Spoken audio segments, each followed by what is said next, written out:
There are a number of machining operations which need synchronized motion.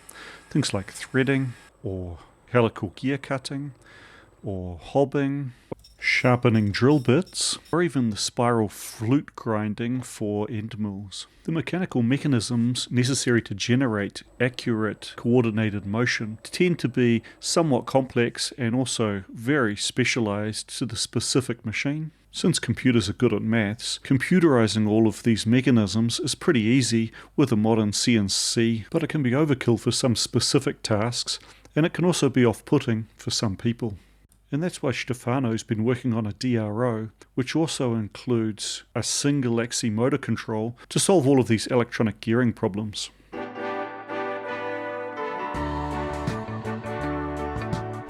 So let's take a bit closer look at this module, shall we? Sure, Mark. Let me turn it off and I'll show you some of the internals.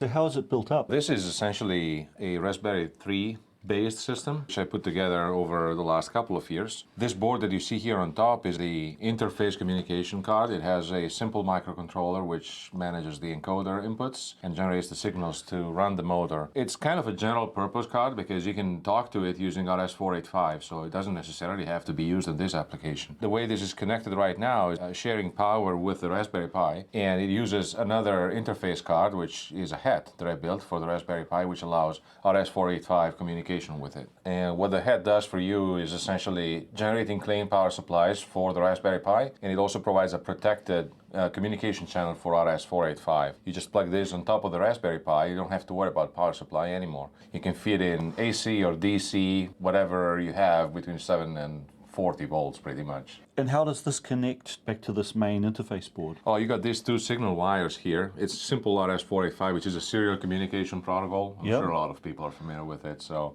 you just bring these two cables over and connection is established. So all it's got is 2 pins for communication to the cape? That is correct. Power? And what are the other two? This is a bus of essentially digital signals that you can configure and customize. In this case, we're using them to drive a motor, so we can have essentially one axis which the display will control for you with synchronous motion. Yes. Do these output like a step direction protocol, or what's the... Yep, that's correct. So you got an enable signal, you got a step signal and a direction signal, and they are all configurable. You can define how many steps you want to have per revolution or, per given amount of unit. How many different axes can you do? Right now it's only one axis. Yeah, the intent is really to replace some of the simple operations you might have to do on a mill, which is, for example, cutting a gear, or for example, having an electronic lead screw for the lathe. Oh, that's so brilliant. So basically it's not just a DRO, it's also an electronic lead screw module. And you've just done a 3D printed housing. Man, that's a really nice print. Yeah, I'm really happy. This is the X1 Carbon, the Bamboo Lab 3D printer. It's absolutely wonderful. So initially, what I used was the original display that Raspberry Pi Foundation used to sell. Then for a few months, they were not available on the market. So I started looking around, and WaveShare has an exactly equivalent device. They are, exactly same dimensions, same screws, same size, same resolution, the same driver. So I started buying those, which are also cheaper. What's the basic functionality for DRO? How do you set it up? This is fairly simple to set up. I try to put everything in the UI, so any user without much instructions or manuals would be able to actually set it up. And what you see here in the main page is essentially the current status of the system. You got all your input scales, and then this page that you opened up right now allows you to change the name, which is essentially just the name you will see on the main page. But the cool thing about this is that it's very simple to set up any kind of linear scale you might have. Here we have a 5 micron resolution scale, and it's very, very easy to essentially specify your ratio numerator and denominator, which is going to convert whatever values come from the scale and display them with the proper measurement units and the proper scaling. So we've got this connected up to a... Yeah, that's one of the very common commercially available linear scales. It's a glass scale. It has 3TL output, and as you can see, this is already mapped and is already configured to actually read the input for the Z-axis. Yep. In this case, it's set up to work with a step of 5 microns per each pulse coming from here, but it would be as easy if you had any need to rescale it for a different type of signal, or if you had a different resolution in your scale, you can just go in here and just specify a different value, let's say 10 microns instead of 5 per each step, and you'll see that the value is adjusted for you, and as you can see now, first digit is not changing anymore. There is many types. You might have old machinery that has, sinusoidal outputs. This will support it as well. And you might have weird, signal or frequency coming from your linear scales, and you can definitely adjust it and make sure that, the value that you're reading is actually correct. The small value below the scale. Oh yeah, that's we never spoke about this. That's I think it's a convenience indication that I included right now, which is essentially telling you the average speed at which you're moving with your axis. Yep. So imagine you're milling or you're turning a piece of metal. Let's say you don't have an input with the encoder attached to your spindle, so you cannot calculate the feet per tooth or feet per revolution. You can at least know how fast you're going. And this number is also configurable. In the UI settings, you can choose how many digits you want to have after the comma. The refresh rate is not as fast as the main display, of course, because it needs to accumulate some values, and I also didn't want to slow it down too much. It's updating it like 5 times every second, so it's a good indication, especially think about a Bridgeport machine. You really have like a simple knob in your power feed to change the speed. You never know if you're giving 1 thou per tooth in terms of feed rate, or if it's 2. It's easy to get it wrong. So this is a good indication about how fast you're going.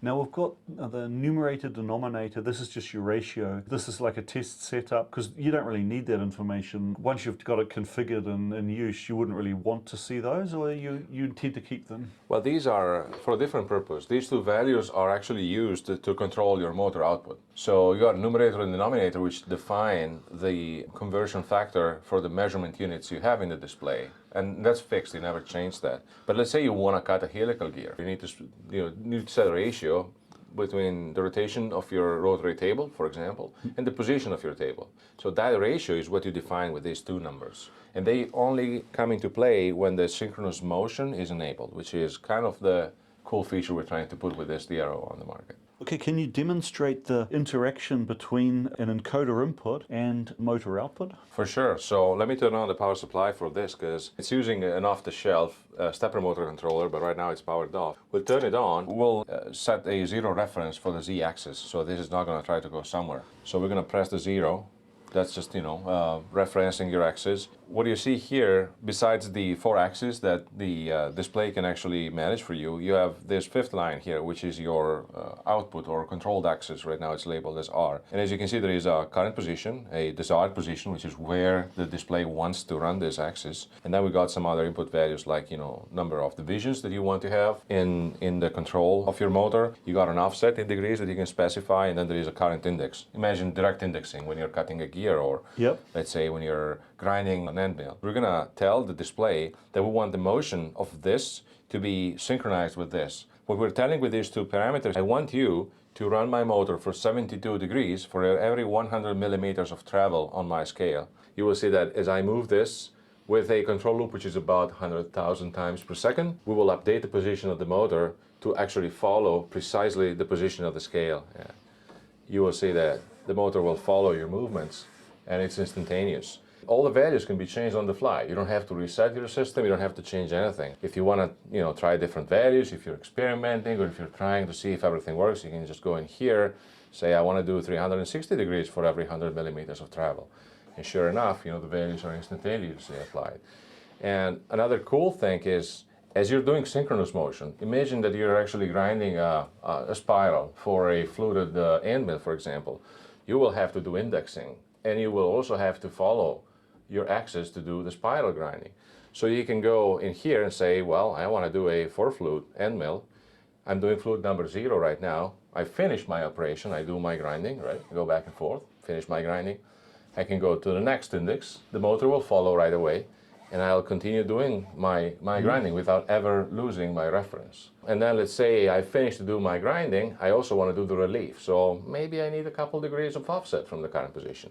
But I can go in here without losing any of the other references I have in the system, give it a minor offset, and continue doing my grinding. So that's pretty much how it works. Stefano's just connected up a rotary table, just as to show an example, like you might do for a tool grinder or something like that. Correct, yeah, and this rotary table has got a, if I remember correctly, I think it's like 90-to-1 reduction ratio between the table and the input motors. What I'm doing now is I'm setting up the ratio to actually match those values, so we get a resulting correct rotation of 360 degrees when this thinks it's 360 degrees.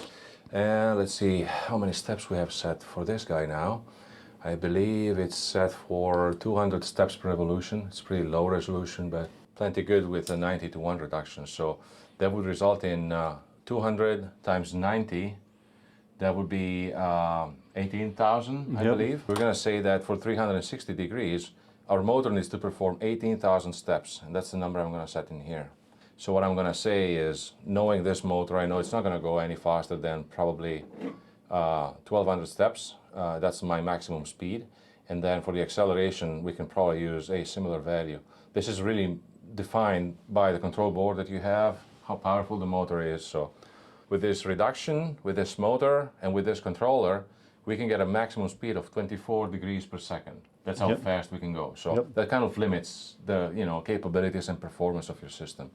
So I'm gonna confirm these values, and we still got the synchro active. And if I move, you will actually see that our rotary table is now moving. So if you were doing a lathe electronic lead screw, instead of the linear encoder, you would use one of these guys. The signal is exactly the same. So the output that you get from this is pulses. And instead of being pulses per millimeter, it's essentially pulses per revolution. The signals that come out of this are exactly the same that come out of a linear scale. By having that, what you can do is, as you said, you can essentially have an electronic lead screw application.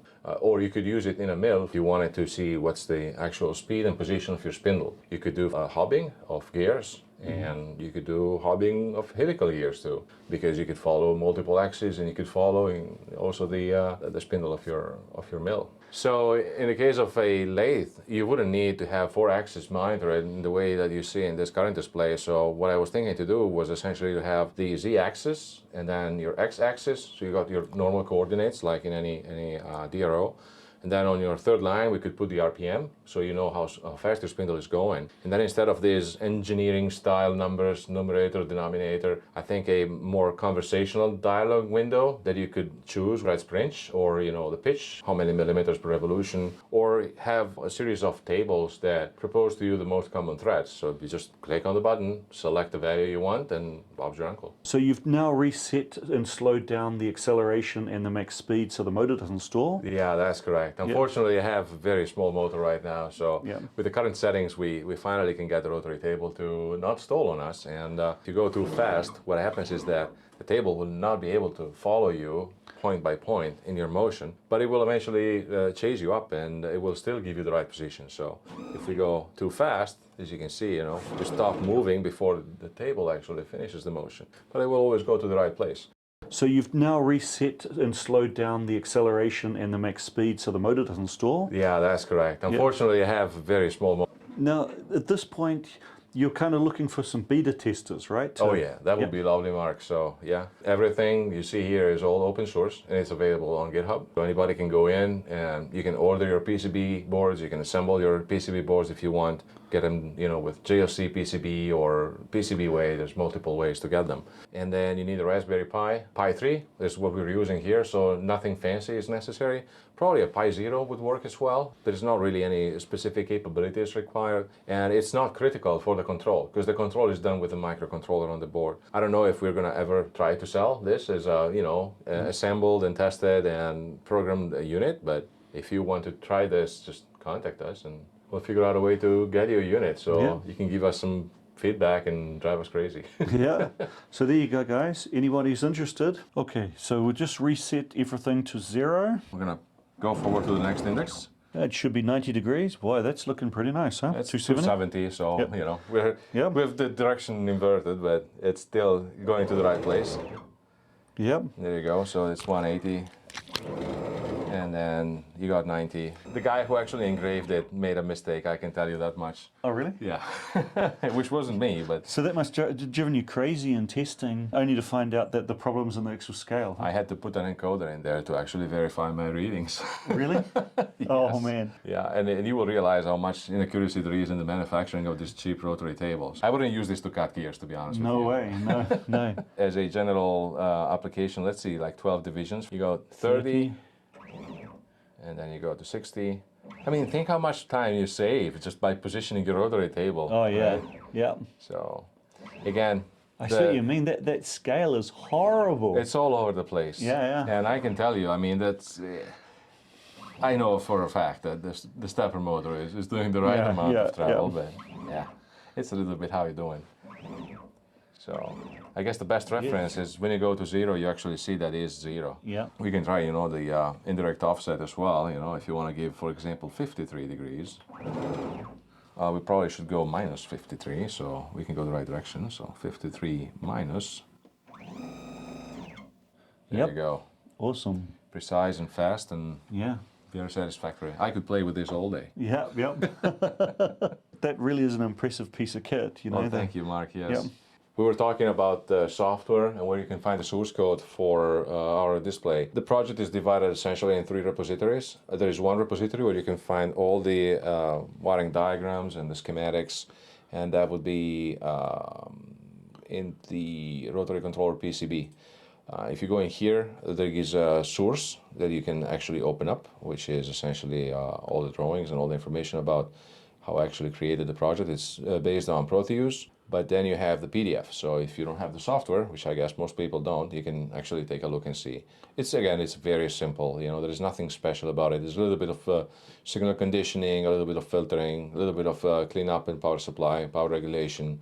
Everything is based on the STM32. You can see all the inputs and outputs in here, and this is pretty much how everything works. So again, very simple. I think any engineer which has a little bit of background in electronics would understand this. Do you flash the chip once it's on its cape? Right now, yes. So you do have to program the board. My intent is to make the Raspberry Pi program and update the firmware on the STM32 anytime you start the application. So essentially, if there is no firmware, it will download it in the system. Oh wow, that's really nice. It is doable, I think, and then you can press a button and watch the process go through. But yeah, to answer your question, right now we do need to download the software at least one time. So the board is actually alive, it has a brain.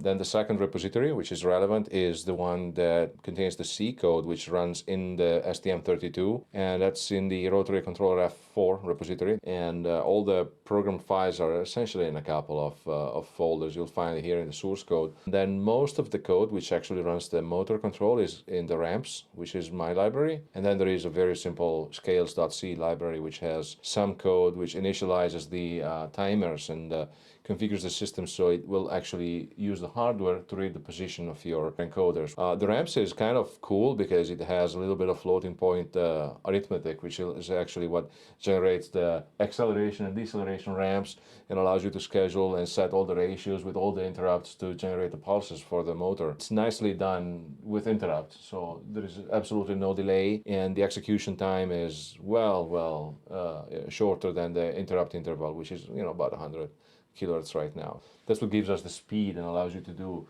this immediate reaction of the motor. So you're just bound by the speed of the motor, but there is essentially no latency between the movement of your scale and the rotation of the motor.